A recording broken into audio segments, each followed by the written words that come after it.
Olá, eu sou o jornalista Daniel Fagundes. E eu sou o jornalista Guilherme Wunder. E esse é o podcast A Escuta. Uma crítica, uma resenha, um bate-papo sobre tudo o que aconteceu na série The Wire da HBO.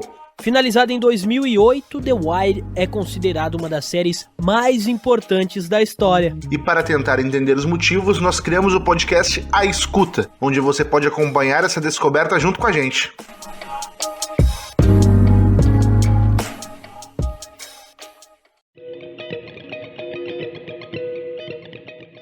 Olá, começando mais um episódio do podcast A Escuta para falar do final da quarta temporada de The Wire. E que final de temporada, Guilherme Wunder! Pois é, né, Dani? A gente tá vendo que a série vem numa crescente, né? A gente elogia a temporada que passa, e até agora a gente não teve uma temporada pior que a anterior, né? A gente tá trabalhando na temporada sempre mais recente, e sempre que a gente pega um fim de temporada, a gente vê uma evolução muito grande da série ano após ano, né? Exato, eu lembro que lá no início tu falava, não, eu quero ver se eles vão superar minha expectativa, porque eles estão criando expectativa, que não sei o quê.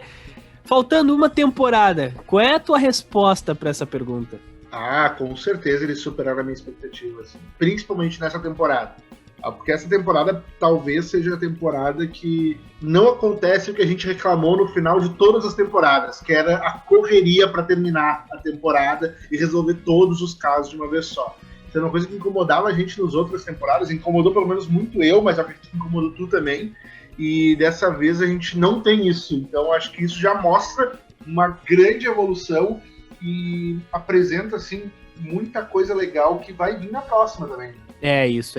Bom, pessoal, nesse episódio a gente vai falar do 8º episódio ao 13º, que termina ali o Final Grades, as notas finais. E tem um ponto que eu até vou discordar de ti no negócio de deixar pra fechar tudo, mas tem muita coisa que eles encerram nesse final de quarta temporada. Tem muitas coisas lá do início da série, que talvez o Guilherme esperasse um encerramento anterior em outras temporadas, e agora sim eles deram fim a essas pontas que, não é pontas soltas, mas casos que eles foram trazendo desde lá.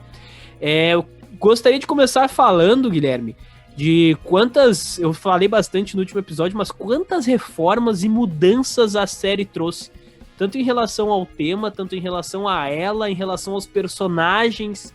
É uma revolução a cada episódio, principalmente a cada temporada, né?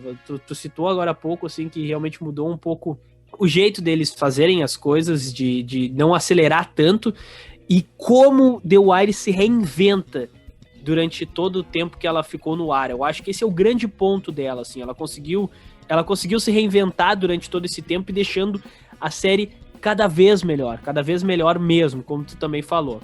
E esse fim dessa quarta temporada mostra que, apesar do final do caso Barksdale, a gente acha que ele vai terminar aqui, depois de 4 temporadas, assim como o Bell, que tem um fim muito surpreendente também. As coisas também meio que voltam àquilo que a gente falou lá na primeira temporada de... Cara, é bem verídica, ela é bem vida real. Por mais que ela encerra os casos, ela tenta dar uma resolução ideal pra eles, ela traz muito esse negócio assim de tipo, cara, nem sempre é como a gente quer e vai terminar assim, né?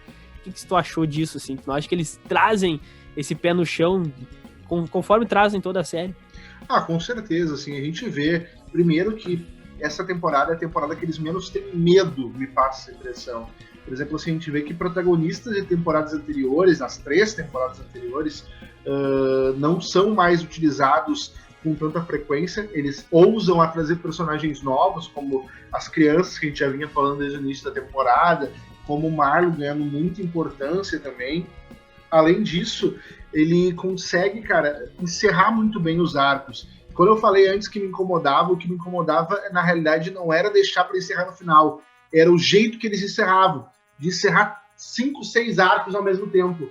Dessa vez parece que não teve isso. A gente olha e a gente vê que, mesmo tendo muita coisa acontecido, porque a gente tem uma série de assassinatos novamente, que é o que traz a polícia, quem sentiu falta do McNull, da galera de volta para a série nessa segunda parte, mas a gente vê que eles conseguiram encerrar as tramas sem pressa. Eu acho que isso, para mim, é o ponto mais positivo desse fim dessa quarta temporada. Ao mesmo tempo que eles encerram, parece dar a entender que eles estão realmente encerrando os atos envolvendo o tráfico de drogas, pelo menos da gangue do Barksdale, o Stringer Bell e companhia, ele consegue trazer de volta algumas coisas, consegue apresentar novas subtramas, que eu acho que a gente vai ver na próxima parte, mas assim, ele consegue encerrar sem afobamento, que era o que eu sentia antes das temporadas anteriores. Ele encerra de uma maneira muito boa, que chama a atenção do público para uma próxima temporada, né? A quinta temporada, que seria a última temporada da série. Outro arco que, não sei se a gente pode dar como encerrado, mas talvez uma boa parte dele tenha sido encerrado também já nessa quarta temporada, é a questão das crianças, né? Que é uma novidade que a gente elogiou bastante no último EP aqui que a gente fez do A Escuta, essa humanização das crianças, essa amostragem de como que é a relação das crianças do tráfico, as crianças da esquina, como inclusive tem um episódio com esse nome, como é que é lidar, estar nas ruas com essa pressão de ter o dinheiro fácil, a única saída num colégio complicado, né? Tem até um episódio que é bem marcante nisso, que é inclusive o episódio 9, que é o Conheça o Seu Lugar, em que o Colvin leva alguns estudantes que foram bem numa prova para jantar num restaurante chique. E o quanto elas ficam chocadas com aquela diferença. Parece que, assim, é tudo na mesma cidade, mas parece que é um mundo diferente que elas estão vivendo ali.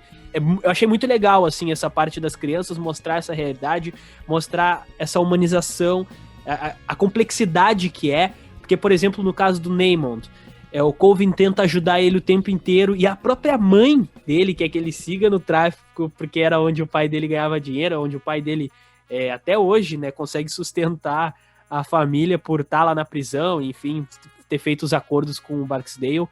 Então eu achei essa complexidade, porque ao mesmo tempo que tu torce, tu cria essa expectativa de que realmente a criança ela possa sair desse mundo do tráfico de drogas.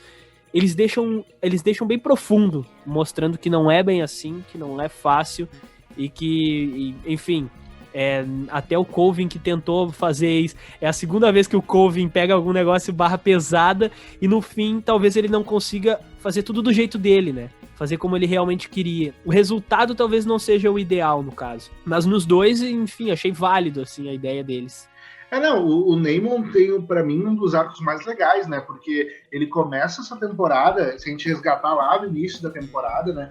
Como o cara que quer honrar a família que era envolvida com o tráfico de drogas.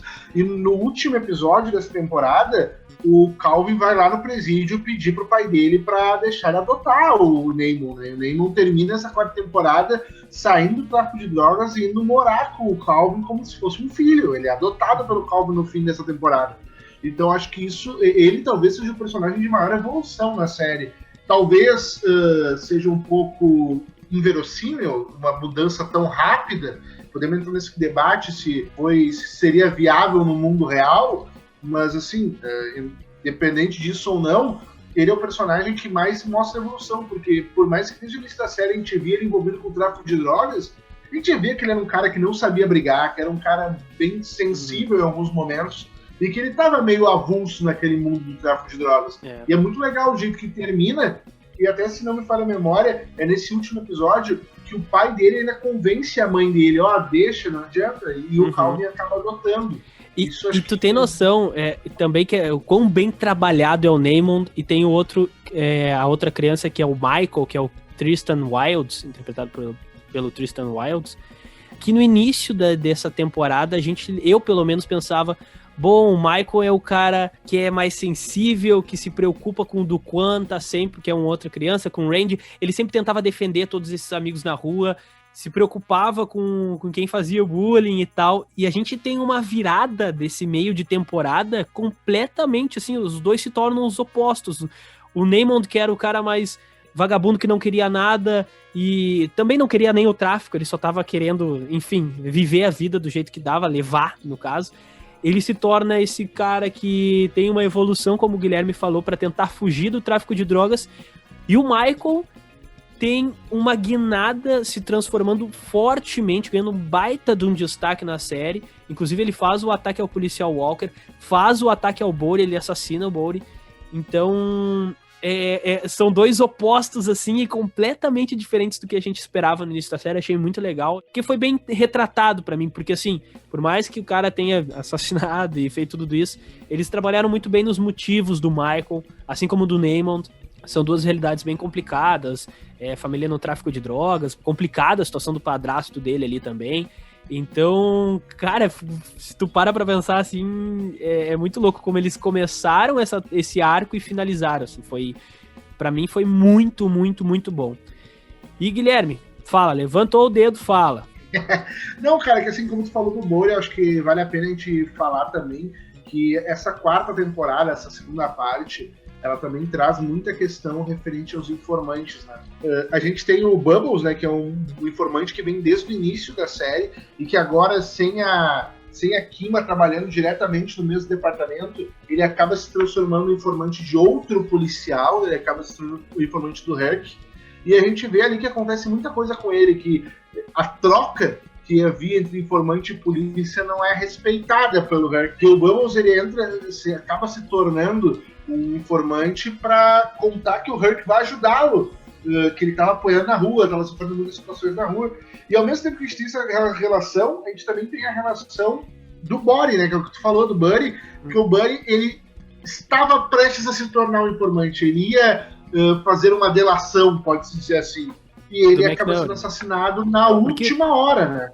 É que o Herc, na real, continua sendo o mesmo policial que ele foi desde o início da série, né? Por isso até que, inclusive, ele meio que saiu da força-tarefa, foi meio que deixado de lado, né? Eles até voltaram com uma força-tarefa mais forte, né? Nesse final da quarta temporada. A Kima voltou a aparecer bastante. Eles voltam a aparecer referente àquela série que eles começam a descobrir os assassinatos do Marlon, né? Isso, exato.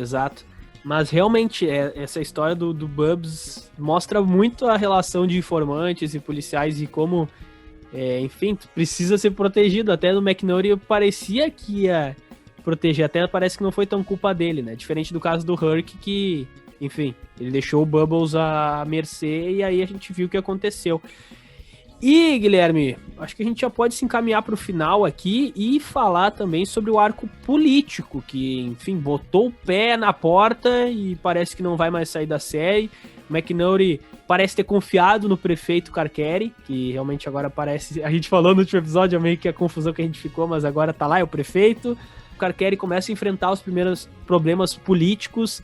Talvez ele tenha passado uma ideia de que seria mais fácil do que realmente é, não sei se por uma ingenuidade ou por, enfim, qualquer outro motivo.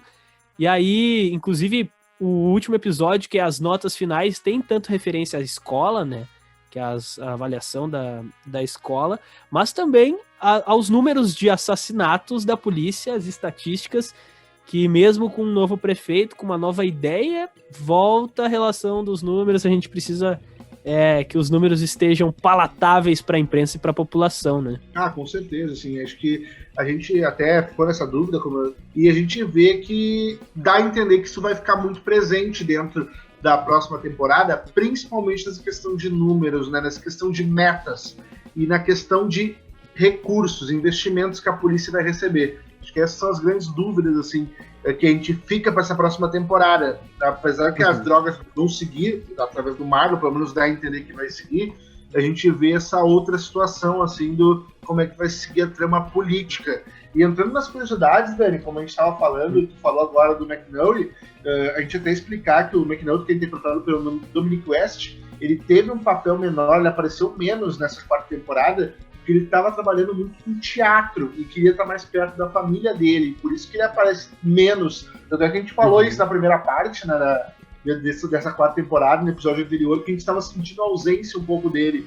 Foi por isso, assim, ele não estava participando tanto devido a esses trabalhos dele com o teatro e também porque ele está mais perto da família. Nesse final da temporada ele até apareceu um pouco mais, né? Tem o Buck indo visitar ele, jantar na casa dele, lá da casa que ele tem com a namorada, a relação um pouco dele com a namorada. Mas realmente ele ficou totalmente afastado, acho que foi a grande coisa que chamou a atenção, assim, nessa quarta temporada, né? Bom, vamos encerrar então com as outras duas curiosidades, Guilherme, e depois a gente faz aí um encerramento para chamar pro próximo episódio, o primeiro da quinta temporada. De acordo com David Simon, a HBO quase cancelou a série durante a terceira e a quarta temporada. Ele teve que literalmente implorar a rede para mantê-lo no ar. O meu cachorro roncou aqui agora. Eu sei que teve um apelo popular bem importante na época também para que a The Wire fosse mantida no ar. Outra curiosidade é a do Bubbles, interpretado por André Royo. Foi baseado também em um verdadeiro informante da polícia conhecido como Possum. Pode traduzir como Gambá, talvez aqui pro Brasil. A verdadeira identidade dele não foi divulgada a pedido da família, mas ele era conhecido por ter uma memória incrível para rostos, ou rostos, como tu preferir, e muitas vezes era útil para apontar os traficantes para a polícia. Isso daí lá na década de 60, e acabou inspirando esse personagem. Inclusive o David Simon se encontrou com ele 2 vezes pouco antes da morte dele, ele acabou morrendo devido à AIDS, com a intenção de escrever um artigo sobre ele, mas ele acabou transformando isso num obituário e aproveitando para transformar o Bubbles em uma inspiração. Legal a gente ver isso porque lá nos primeiros episódios a gente vê que quando o Bubbles aparece na série nas primeiras vezes, ele aparece exatamente por isso, né? Para ele se lembrar muito bem do rosto das pessoas. Tanto é que tem as cenas que o pessoal tava com câmeras fotográficas em cima dos prédios e ele dava um chapéu de uma cor diferente para as pessoas experimentarem. E a pessoa com aquele chapéu eram as pessoas que ele ia identificar depois. Então a gente vê que um personagem super bem trabalhado e mais um personagem baseado em um cara que realmente existiu, né? É isso. Eu achei bem legal esse da série de usar essas referências reais para trazer cada vez mais realidade, que para mim é o negócio que mais me pega na The Wire. Bom, Guilherme, então vou te deixar uma pergunta. O Omar vai pegar o Marlon ou não? Essa resposta a gente vai ter no próximo episódio de A Escuta, pessoal. É isso, um abraço, até mais. Até mais, gente. Tchau, tchau.